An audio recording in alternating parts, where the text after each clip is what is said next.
નમસ્કાર, spark today ન્યૂઝમાં આપનું હાર્દિક સ્વાગત છે. અઠવાડિયાના અંતે એટલે કે રવિવારે અમે સાયબર અવેરનેસ એક એપિસોડ કરીએ છીએ, એક ટોક શો કરીએ છીએ. હાલ અત્યારે સાયબર ફ્રોડના કિસ્સાઓ ખૂબ વધી રહ્યા છે. દિવસેના દિવસે લાખો રૂપિયાનો લોકો ભોગ બનતા હોય છે, છેતરપિંડીનો ભોગ બનતા હોય તે અંતર્ગત અલગ અલગ રીતે ઠગ્યાઓ નવા કિમિયા અપનાવી રહ્યા છે. આજે એક એવા ટોપિક વિશે વાતચીત કરવી છે કે જે ટોપિક ખૂબ ચર્ચાસ્પદ છે અને તેમાં લોકો ભોગ બની રહ્યા છે. અમારી સાથે સાયબર એક્સપર્ટ મયુર ભુસાવકર જોડાયા છે. તેઓની સાથે વાતચીત કરવી છે કે કોલ ફોરવર્ડિંગ સાયબર સ્કેમ હાલ અત્યારે ચાલી રહ્યો છે. શું છે આ સ્કેમ? કેવી રીતે લોકો ભોગ બની રહ્યા છે? બચવા માટે શું કરવું જોઈએ? સર, સ્પાર્ક ટુડે ન્યૂઝમાં આપનું હાર્દિક સ્વાગત છે. નમસ્કાર સર, હાલ અત્યારે એક સ્કેમ ખૂબ ચાલી રહ્યો છે, કોલ ફોરવર્ડિંગ સાયબર સ્કેમ. કેવી રીતે આ ઠગ્યાઓ લોકોને એટલે કે યુઝર્સોને ભોગ બનાવી રહ્યા છે? શું છે આની આખી detail, sir? Call forwarding cyber scam અત્યારે આ માથું ઉચકી રહ્યું છે. સ્કેમ જૂનું છે, પરંતુ આની અંદર શું થાય છે કે જો તમારી ત્યાં કોઈ કુરિયર આવવાનું હોય કાં તો કોઈ પણ બેંક અધિકારી બનીને પણ આ વ્યક્તિઓ તમને કોલ કરે છે અને તમને એવું જણાવે છે કે તમારું કુરિયર, જો કુરિયરવાળો હોય તો એવું તમને જણાવે છે કે તમારી ત્યાં કુરિયર નથી પહોંચી રહ્યું. કેમ નથી પહોંચી રહ્યું? તો કે ભાઈ ત્યાં તમારું જે એડ્રેસ છે, લોકેશન છે, એને શોધવામાં તકલીફ પડી રહી છે. પરંતુ જો તમે તમારા મોબાઈલ પરથી આ કોડ ડાયલ કરશો તો એ કુરિયરવાળો ઝડપથી ત્યાં પહોંચી જશે. હવે જ્યારે કોઈ વ્યક્તિનું કુરિયર આવવાનું હોય તો અમુક વાર શું થાય છે કે અમુક ઇમરજન્સી પણ કોઈક વસ્તુ એને મંગાવવાની હોય, એના કામની વસ્તુ હોય તો એ વ્યક્તિ કોડ ડાયલ કરી દે છે અને સાયબર અપરાધીઓ એ જ જે અજાણપણું છે એ અજાણપણાનો ફાયદો ઉચકીને એનો જે મોબાઈલ નંબર છે એના મોબાઈલ નંબર પર આવતા તમામ કોલ, તમામ SMS એક અલગ નંબર ઉપર શું કરે છે? ડાયવર્ટ કરી લે છે. અને જ્યારે એ અલગ નંબર પર ડાયવર્ટ કરે છે, પરિણામે શું થાય છે કે જ્યારે એ વ્યક્તિને કોઈક લેજિટમેટ સોર્સથી કોલ આવતા હોય કે કોઈ પણ SMS આવતા હોય તો એ વ્યક્તિને કોલ કે SMS આવતા નથી, પરંતુ એ સાયબર અપરાધીએ જે કોડ ડાયલ કરાવ્યો છે એ નંબર ઉપર એ બધી જ બાબત ડાયવર્ટ થઈ રહી છે. તો આ એક સૌથી અગત્યનું સ્કેમ અત્યારે સામે આવ્યું છે. અધરવાઇઝ આ લોકો જે સાયબર અપરાધીઓ છે તે બીજી એક મોડસ ઓપરેન્ડીનો ઉપયોગ કરે છે અને એમાં સાયબર અપરાધીઓ જણાવે છે કે હું બેંકમાંથી બોલું છું અને અમુક જે તમારા ટ્રાન્ઝેક્શન્સ છે એ ટ્રાન્ઝેક્શન સંદર્ભે જે એક ક્વેરીઝ ઊભી થઈ છે, ક્વેરીઝને સોલ્વ કરવા માટે તમારે 7 સહકાર આપવો પડશે. તમે 7 સહકાર નહીં આપો તો તમારું અકાઉન્ટ ફ્રીઝ કરી દેવામાં આવશે અને જો તમારે 7 સહકાર આપવો જ છે તો તમે આ કોડ ડાયલ કરો. હવે યુઝરને ખ્યાલ નથી, એને લેજિટમેટ સમજી બેસે છે અને પરિણામે યુઝર એ કોડ ડાયલ કરી દે છે.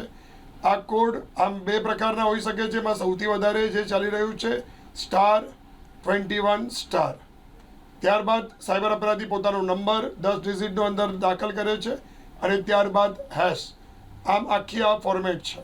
ફરીવાર હું રિપીટ કરીશ, *21#, પછી 10 ડિજિટનો નંબર અને ત્યારબાદ હેશ.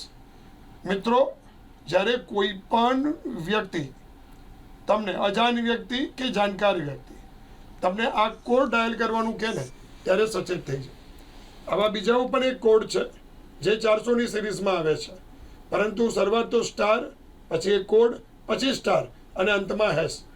આ રીતે આવતું હોય છે આનું ફોર્મેશન. અને જો આ કોઈ પણ વ્યક્તિ તમને ડાયલ કરવાનું કહે ને તો અટકી જજો, કારણ કે અત્યારે જ આવો એક કિસ્સો શહેરની એક ઉદ્યમી મહિલા સાથે થયો. એ મહિલાને એવું કહેવામાં આવ્યું કે તમારું પાર્સલ આવ્યું છે, પાર્સલ નથી પહોંચી રહ્યું અને એને કોઈક તકલીફ પડી રહી છે અને ખરેખર એ મહિલાનું પાર્સલ આવવાનું જ હતું. દુર્ભાગ્યની વાત બિરેન એવી છે કે આ પાર્સલ આવવાનું છે એવી માહિતી આ સાયબર અપરાધીઓ સુધી પહોંચે છે ને એ એક બહુ જ કઠિન બાબત છે.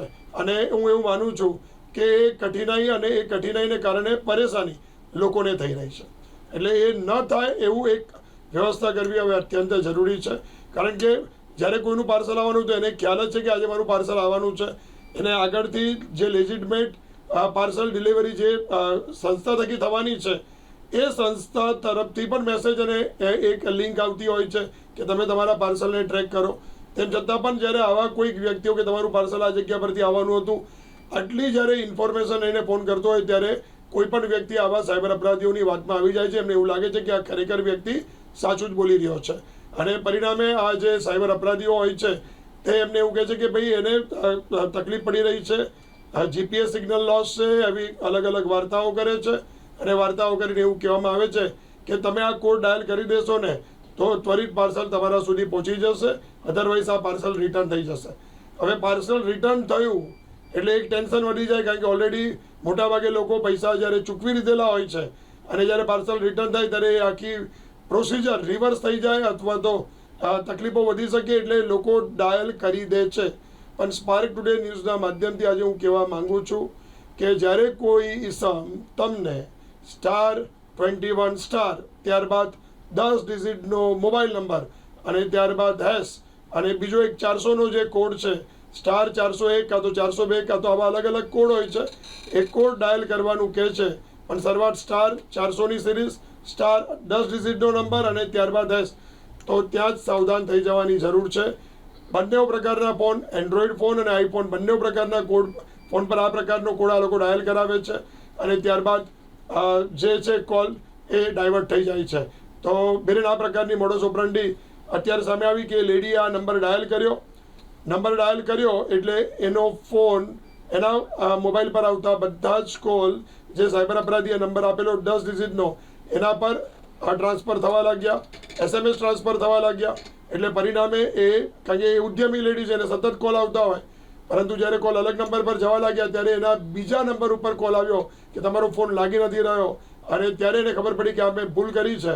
અને જ્યારે એ મારા સંપર્કમાં આવી ત્યારે મેં પહેલું જ રિએક્શન આપ્યું કે આ કોડ તમારો ફોન જે છે ડાયલ કર્યો એને કારણે કોલ ફોરવર્ડિંગ થઈ ચૂકેલો છે અને આપણે સૌથી પહેલાં હટાવવો પડશે. અને જ્યારે એ કોલ ફોરવર્ડિંગ અમે ડિસેબલ કર્યું, 1930 પર ફરિયાદ નોંધાવડાવી.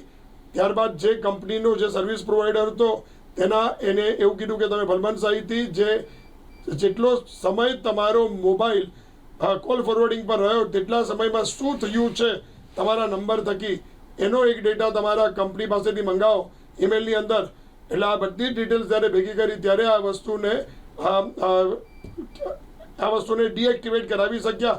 અને હવે પરિસ્થિતિ આવી કે આવા ઢગલો કોલ્સ આગળ સામે આવી શકે છે. આ એક મોડસ ઓપરંડી નવી ચાલુ થઈ છે.